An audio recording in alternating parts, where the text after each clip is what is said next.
Fred VanVleet recently came out of a podcast where he discussed a lot of things that have been floating around the Toronto Raptors news cycle in the past couple weeks, including the reported divide in the Raptors locker room between himself and Pascal and other vets on the team, and the younger guys, including guys like Scottie Barnes and Gary Trent Jr., brought up that whole discussion and tried to quiet some of the narratives that have been floating around Toronto Raptors land. He also discussed the difficulties he had in leaving Toronto, as there were some difficult decisions he had to make, and it gave us some insights in terms of what the Raptors were willing to offer him and validated some of the other reports that came out. And he even brought up a moment where he lied to Toronto Raptors fans in press conferences last season. So he discussed a lot. We'll summarize and break it all down on this video. So without further ado, let's jump to the first topic of discussion. And the big juicy sort of Fred VanVleet news that Michael Grange ran with in the past week or so is the reported divide in the Raptors locker room. As apparently Grange came out and said that Pascal Siakam and Fred VanVleet both grew frustrated with the Raptors' younger players for the team last season, and especially Fred VanVleet let them know about it. And this led to some angst, some anger from the younger players, not happy with the feedback they were receiving from their team's vocal leader in Fred VanVleet. So a lot of people sort of turned on Fred VanVleet, if they hadn't already, in terms of his leadership style. The younger guys, the younger talents with, Scottie Barnes, Gary Trent Jr., they're growing frustrated with Fred VanVleet. It was visible, certainly out there on the court, that the vibes were off this past season. And, there's reports, there's rumblings. You could probably project, especially the body language at moments, when Fred VanVleet would be hucking up some weird three-point shots. A lot of those videos have been resurfacing over the summer since those Grange reports have popped up, right? There's definitely felt like there was some tension, but with this report coming out, seemed to really just put a label on it, say, hey, Fred VanVleet, especially his leadership style, the frustration he had bled into sort of the feedback he had interacting with the younger dudes, and it led to, an unfortunate locker room, an unfortunate just vibe around this Toronto Raptors team. Well, Fred VanVleet addressed this directly in his most recent podcast, coming out and basically saying that it was really blown out of proportion. He's talking about how the lack of winning on this Raptors team this past year, especially with the Toronto Raptors organization, the team himself, Pascal, they're accustomed to being a part of a team that's, one of the winningest teams over the past decade. He brought up how, in the last 10, 12 years, the Raptors are the third most winningest team in the NBA. They obviously won a championship with Fred and Pascal in the lineup. And the lack of winning, the constant losing, just even with the moves that they made, the adjustments that they made, right?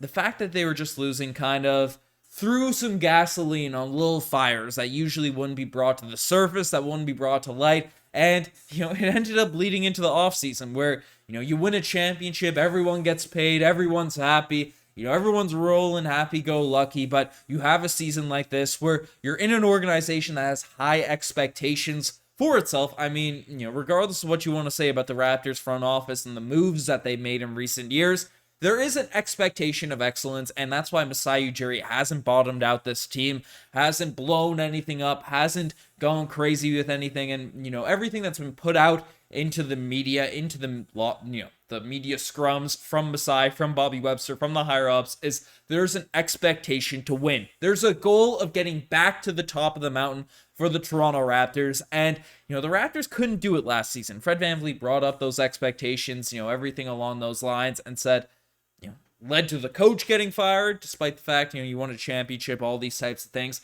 He also said, hey, the starting point guard is no longer the starting point guard for your team now. So changes happen, losing ends up bleeding into everything. It bleeds into relationships, all these types of things. And the mix of the older guys and the younger vets, it just wasn't a fit. He directly said that it just didn't really fit that well. There wasn't a great complementary there. So, he didn't come out and start bashing on Scottie Barnes' attitude or something like that, as Doug Smith would have loved to absolutely run with in a potential headline there for the Toronto Star.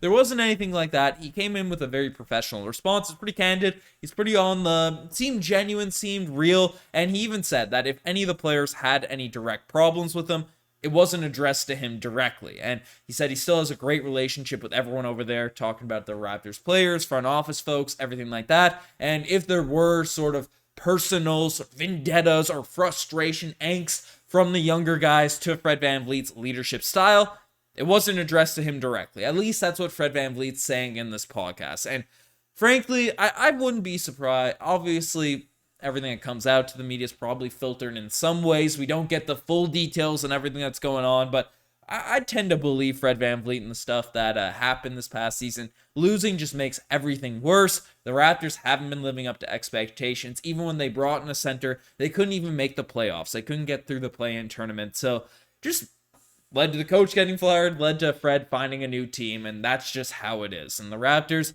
hopefully now move in the direction of the younger guys. The fit will be better, the gel will be better, everything will sort of be rolling better on that front. But speaking of Fred VanVleet discussing leaving to a new team, he also had some comments regarding the difficulties of leaving the Toronto Raptors, because he said, with the options that were laid out for him, there wasn't really a lose situation, a win-lose situation for him to pick from. Both were excellent options for him, in his career and all of the potential pathways he could go down, and really it's the Raptors and the Houston Rockets offer. But the reports that have come out regarding Fred VanVleet's free agency, things from, Raptors beat reporters and stuff, is that the Raptors offered him a significant contract that would have made him the highest paid player on this Raptors team. So that means he was going to be making upwards of the mid $30 million per year range. And it seemed like, just from the stuff that's come out, because Fred VanVleet saying there's no win-lose situation in terms of contracts means at least the money would have to be comparable, and a lot of people thought that contract was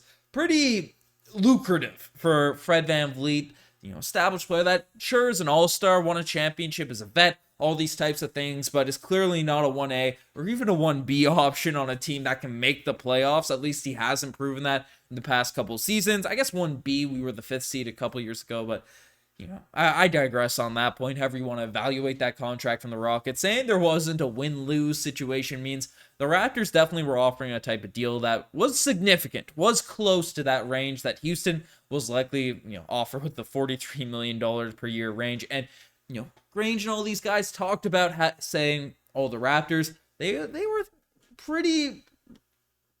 They offered a substantial bag to Fred VanVleet. It wasn't chump change. It wasn't a lack of bread. It would have made him the highest paid player on the team. So mid 30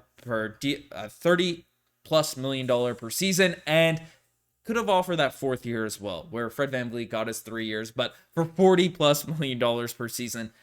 You just can't turn that down. Fred, again, says there's no bad blood. Lots of great relationships still with everyone in the Raptors organization. So it seems like things ended well, but the Raptors may have dodged a bullet with the amount of money Fred VanVleet, got on that open market. And we don't know the final offers. We don't know the specific money amount Fred VanVleet was debating between, that Rockets deal and that Toronto Raptors deal. So, he ended up going with the Houston Rockets. He said that's how things sort of played out. But the last sort of big nugget that we heard from this podcast is a moment last season where Fred VanVleet did lie to Toronto Raptors fans in a press conference. And he discussed how, Fred VanVleet wasn't offered an extension last summer. He came out and said it directly. There wasn't really talks. There wasn't really an offer from the Raptors. And I found that really confusing. I was really surprised to hear him say something like that.